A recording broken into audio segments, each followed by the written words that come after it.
things are happening. First of all, we're seeing increasing impacts from climate change, which we've never had before. Then the scale of our industrial processes is increasing. We're having to go to the ends of the earth to produce oil, for example. So when something goes wrong in a couple of miles of ocean water, suddenly this is a big deal. You know, we've had oil spills for decades, but now when something happens, it's really a catastrophe. So altogether, the costs are mounting rapidly. In 2010, the cost of Deepwater Horizon, the drought in Russia, the flood in Pakistan, amounted to something like $250 billion direct cost to society. This year, 2011, we passed the $250 billion mark by June. So this is almost an exponential increase in cost of natural disasters. You start extrapolating that out a few years, the likely cost from climate change and these other things, and economic growth disappears quite quickly. And that's what's happening. The other impact from disasters, of course, is to the insurance industry. We no longer know how to value risk because we don't know what the risk is going to be. What used to be 100-year floods or droughts are now occurring on a 5 or 10-year basis. So altogether, this is the track we've been on. We've been on kind of a runaway train, right?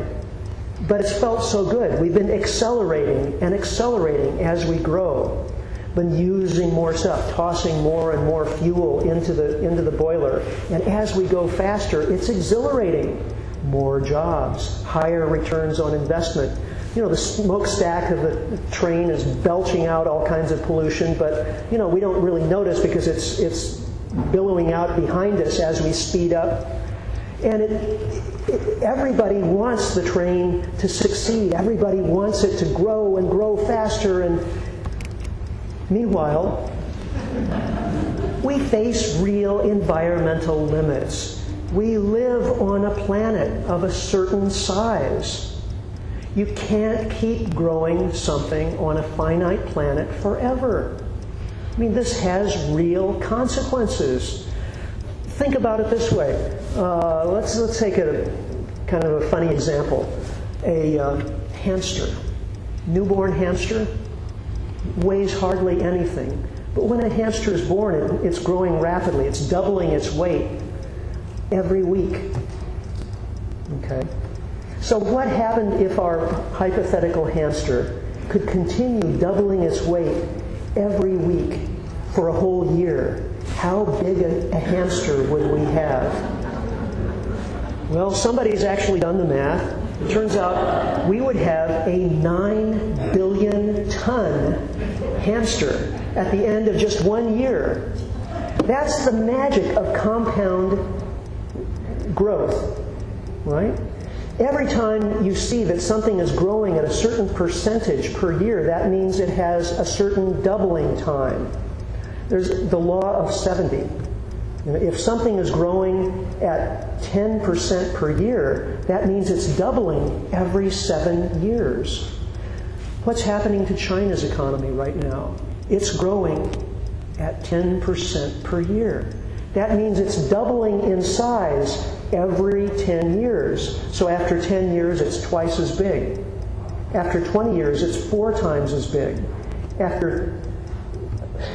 Excuse me, I should be going in 7-year increments. After 7 years, it's twice as big. After 14 years, it's 4 times as big. After 20 years, it's 8 times as big. Imagine that. Is that going to happen? No, it's not going to happen. Something that can't go on forever doesn't. And the track that we've been on for the past few decades is something that can't go on forever. I would submit to you that we are reaching those fundamental limits to growth now, in real time. This is the story of our lifetimes. We are being told by policymakers, politicians, economists, that we're just in a little depression here, a little recession, and we'll get back to normal growth and everything will be fine. I don't think that's what's in the cards.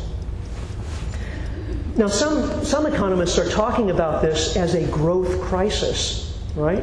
The problem we have is that we're not seeing adequate levels of economic growth. And so the debt levels that have been racked up by countries like Greece and Italy and France and the United States, well, you know, we took on all that debt when growth rates were higher. And now, because the economy isn't growing so fast, that means that tax revenues are declining. So that makes those debt levels harder to repay, and suddenly we have problems with levels of government debt. This is a graphic by an economist named Charles Hugh Smith, and he's just showing all of the dominoes lined up. Well, these are just the dominoes in Greece. The dominoes extend from Athens to Rome, to Wall Street, to Washington, to Beijing. This is what we will be seeing unfold over the course of the next few months and few years. It's inevitable. The debt can't be repaid. One way or another, we will be seeing massive defaults. That's what's being talked about in the case of Greece right now, a 50% haircut. In other words, those to whom Greece owes the hundreds of billions in debt, government debt that it's taken on, they'll have to accept 50% less in repayment. Well, that may end up being more than 50% actually down the road, and the same thing could happen with Italy, which owes 2.6 trillion.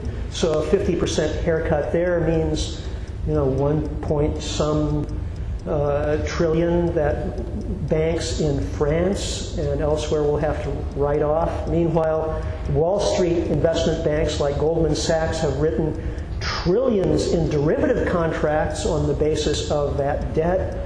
The whole thing is going to unwind. It's unstoppable. Doesn't matter who bails out whom. So this is our economic future, folks. And when I talk to the people that I spoke to in researching this book, the 2 or 3 dozen people who were, you know, former insiders on Wall Street, policymakers, and so on, I didn't talk to a single person who saw things differently from this. Doesn't look very happy, does it? Well, thank you very much. I appreciate your attention. Fortunately, the story doesn't stop there, but I have to drive the point home. You know, I think it's really important that we get what is happening to our communities. You know, we have a whole political party in this country that's saying, you know, bring on austerity. We have to cut back on government spending. Well, it's true. Government debt really is a problem.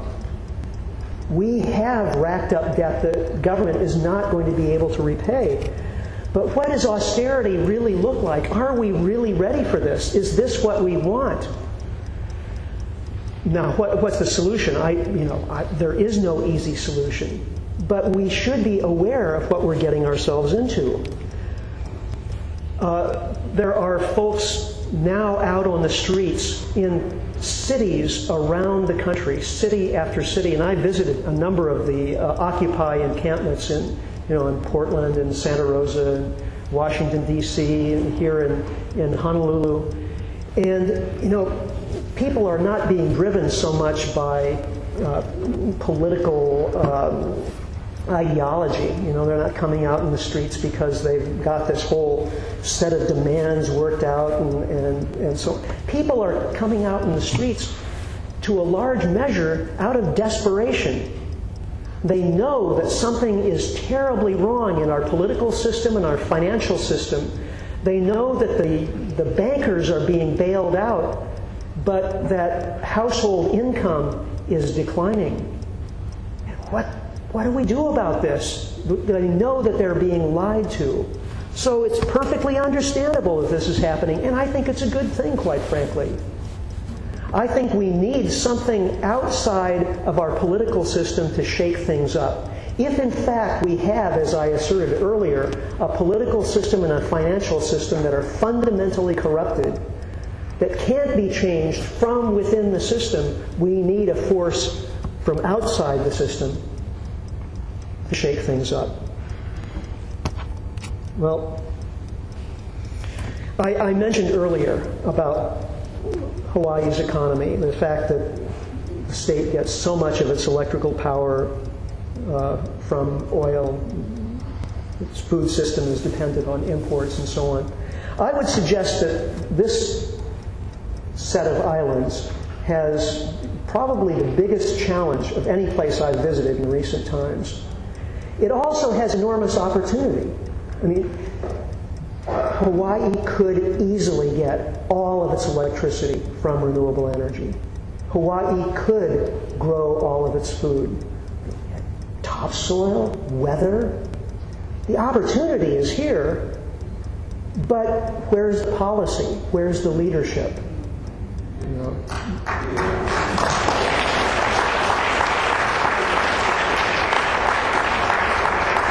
Some fundamental things are going to have to change here, in the rest of the country, and around the world.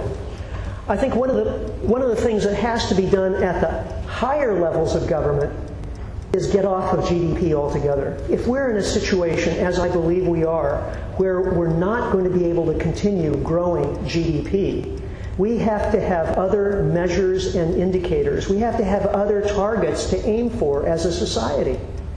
You know, what we've done over the past decade, because we were able to grow the economy so fast, is we started paying attention to that and stopped paying attention to all the other things that are worthwhile in life. You know, we don't care so much anymore about the quality of our community, about the quality of our culture. These are just little ornaments, right? If those things are doing okay, well, that's nice, but that's not what's important. What's important is GDP growth, right? Well, you know, politicians are promising growth. They're not going to be able to deliver. Those promises are hollow. What they should be doing, if they're smart, is beginning to promise better quality of life and figuring out how to deliver on those promises, because we can have better quality of life even as we consume less and spend less money.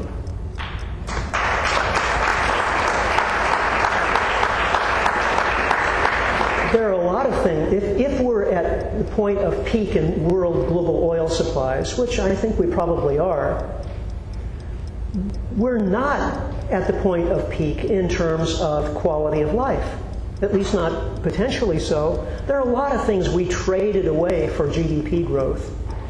And in fact, there are whole countries that are starting to experiment with alternative indicators. GDP has been recognized for decades as a perverse indicator. There are all kinds of things that make GDP go up that don't improve our quality of life. War can make GDP go up, as we saw during the Second World War. Now, did the Second World War make everybody happier?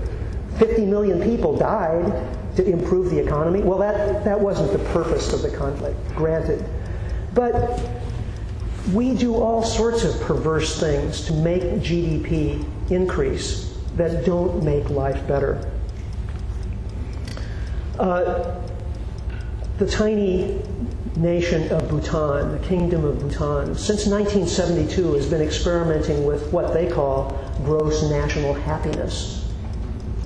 Now, Bhutan does not have particularly high GDP per capita. In fact, it's in the lowest third of nations in the world.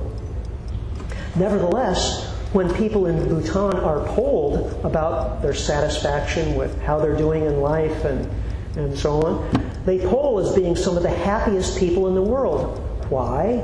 Well, partly because they've remained self-sufficient and they still retain much of their traditional culture, but also because that's what they're aiming for. That's what they measure.